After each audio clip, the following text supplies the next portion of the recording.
I pledge allegiance to the flag of the United States of America and to the republic for which it stands, one nation, under God, indivisible, with liberty and justice for all.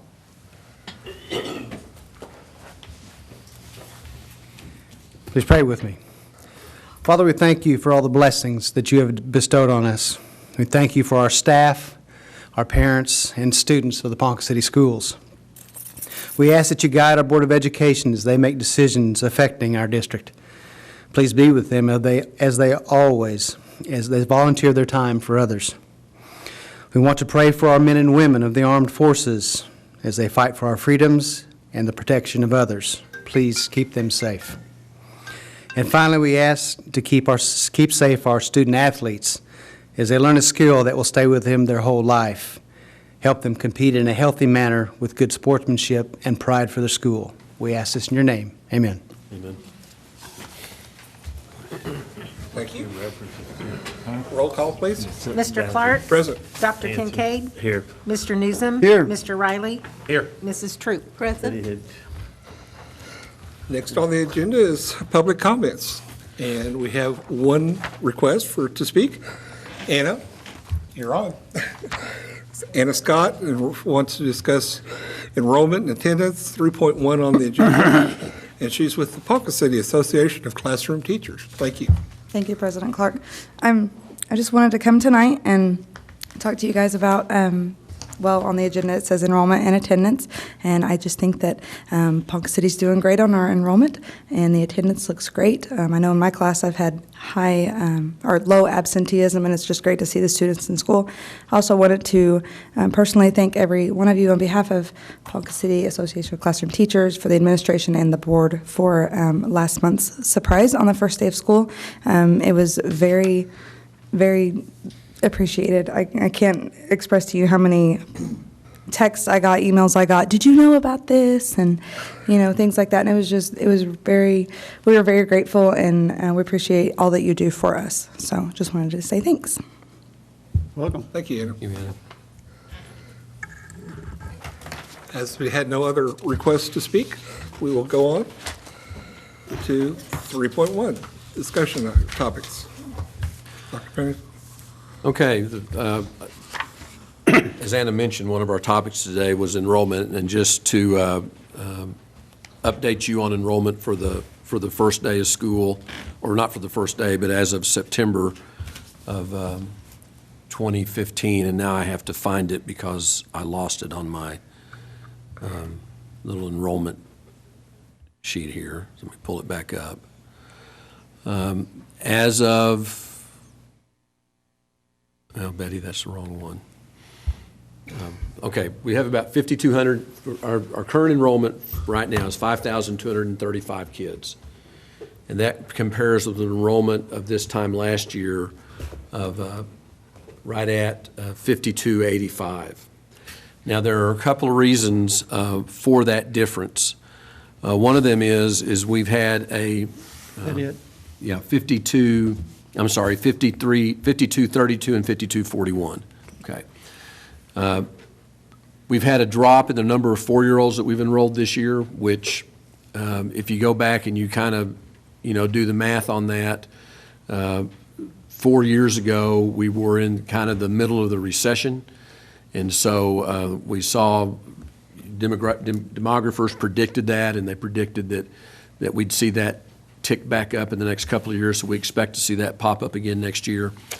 The other thing I think that is different in years past is because of the process we went through at the beginning of the year, we haven't had as many drops as we typically have at the beginning of the school. Usually the first 2 weeks of school, because students don't show up, we're continually dropping them from enrollment as we make contact with them, or we wait. They enrolled last year. They were here with us last year. They didn't show up. We give them 10 days to drop. We were able to eliminate a lot of that at the beginning of the year. Obviously, you don't like for enrollment to ever be down, but we don't consider that to be a significant drop, and we're still enrolling kids. So we'll see. I'm hopeful that by the time we get to October 1st, we'll be pretty level with what we were last year. Any questions?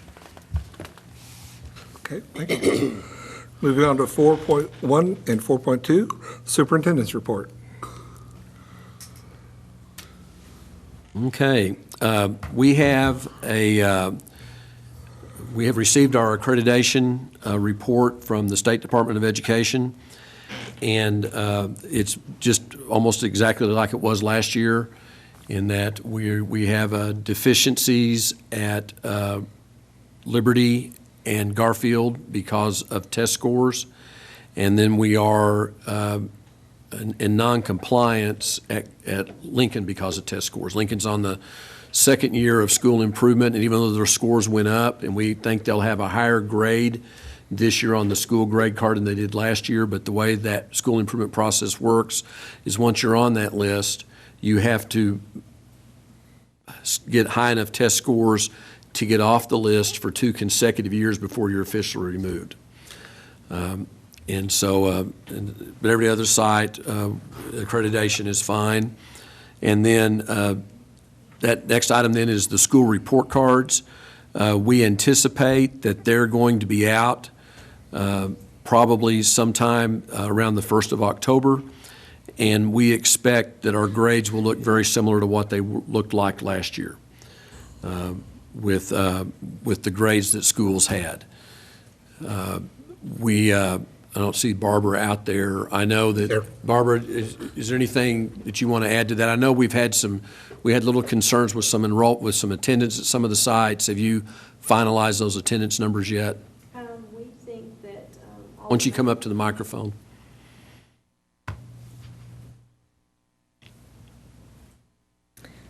I think that all but possibly one site will get their 10 bonus points.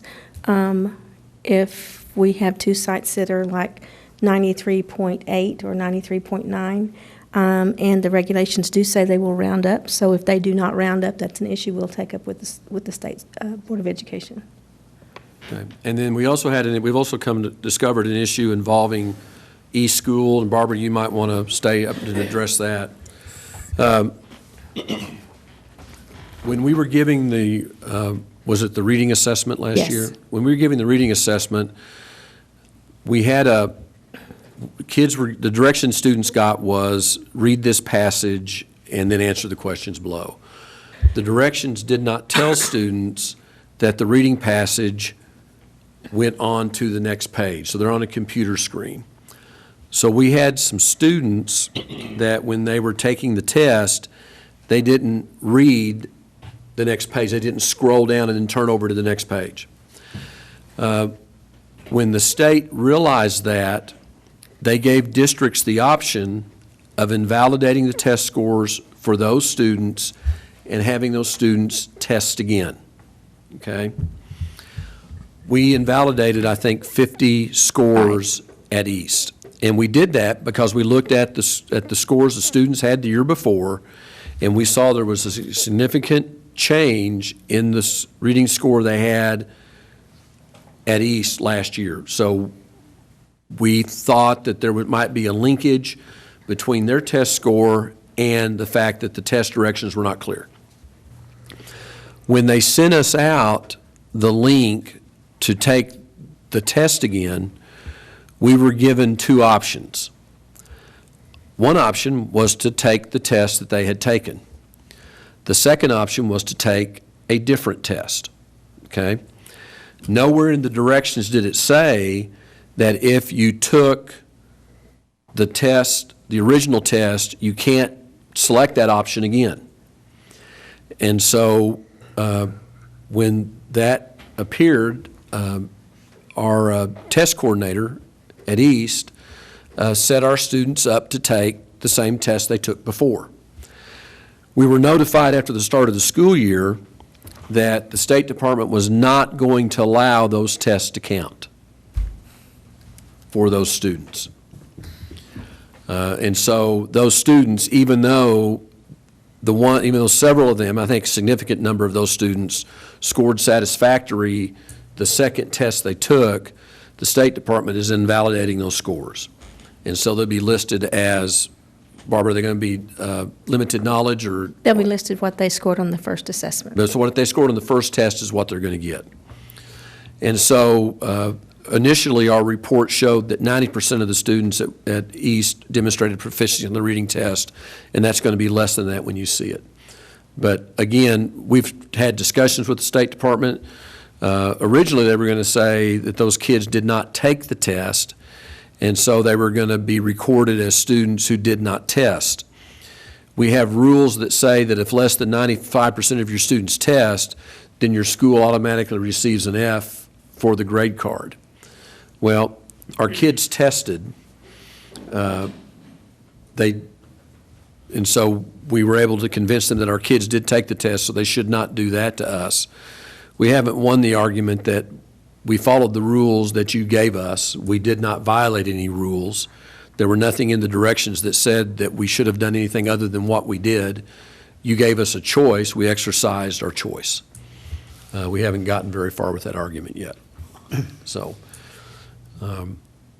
this seems... Why is everybody in the state having the same issue? Everybody in the state that did the same thing we did is having their scores invalidated. So we're not the only district that did this. I don't know how many, you have any idea, Barbara, how many I have no statewide? idea. No idea. But we were not the only one. There were several that did that. But they said you could take it again, the same test. The directions we got, and Barbara, it's a When- computer screen that comes up and it says, here are your two choices. Yes. Click which one you want to take. Operational or equivalent, and they selected operational. So there were no directions that said you need to give your students the equivalent.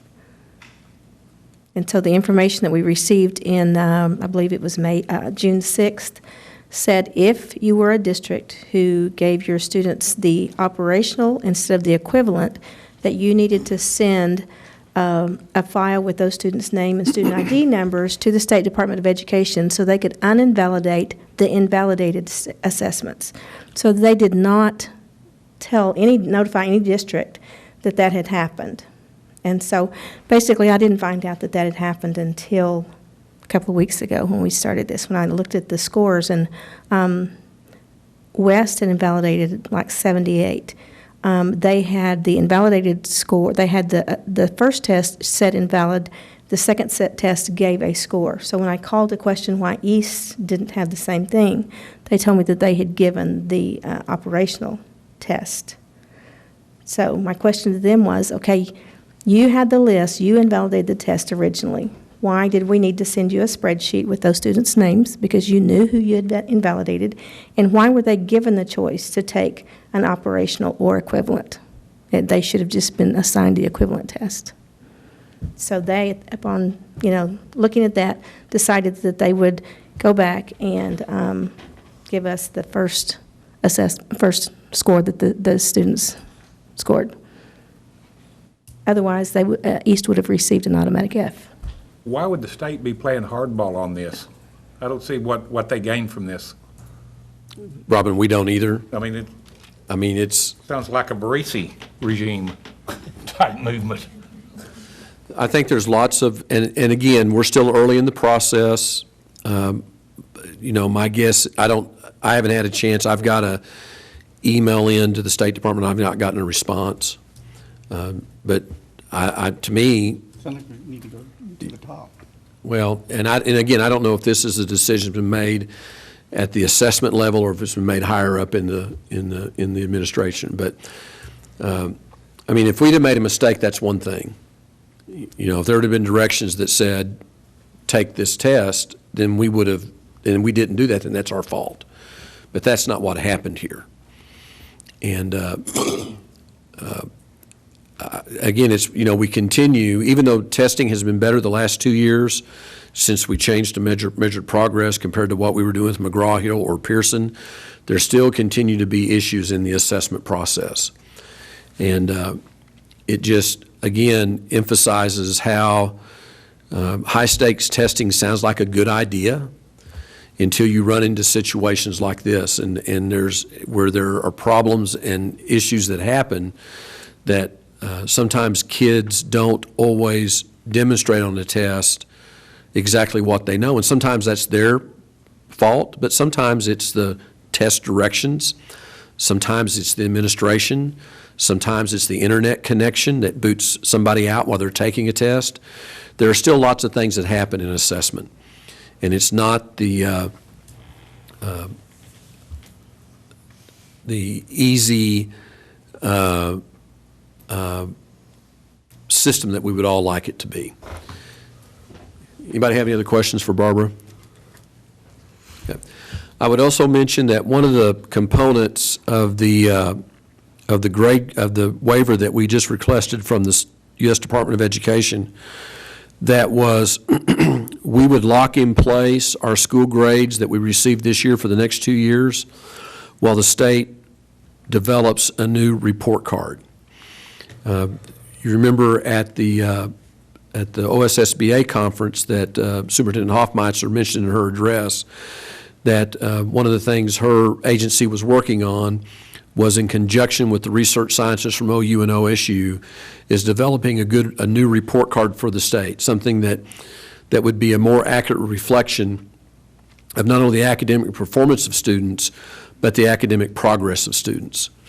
And so, we continue to struggle with the grade card. I think that the public pretty much made the decision 2 years ago that this grade card was not valid or reliable.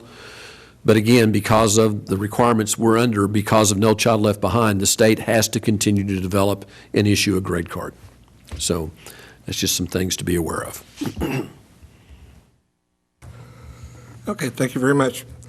Moving on to the 5.0, the consent calendar.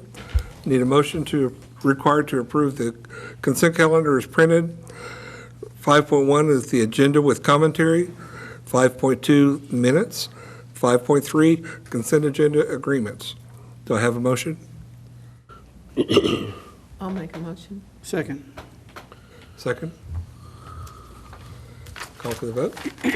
Dr. Kincaid? Aye. Mr. Newsom? Aye. Mr. Riley? Aye. Mrs. Throop? Aye. Mr. Clark? Aye. Thank you. 6, action items, motions required. 6.1, a consideration of vote to approve or not approve following district financial reports. There are A through R on those reports. Motion to approve. Thank you, Don. Second, I second any discussion? Call for the vote.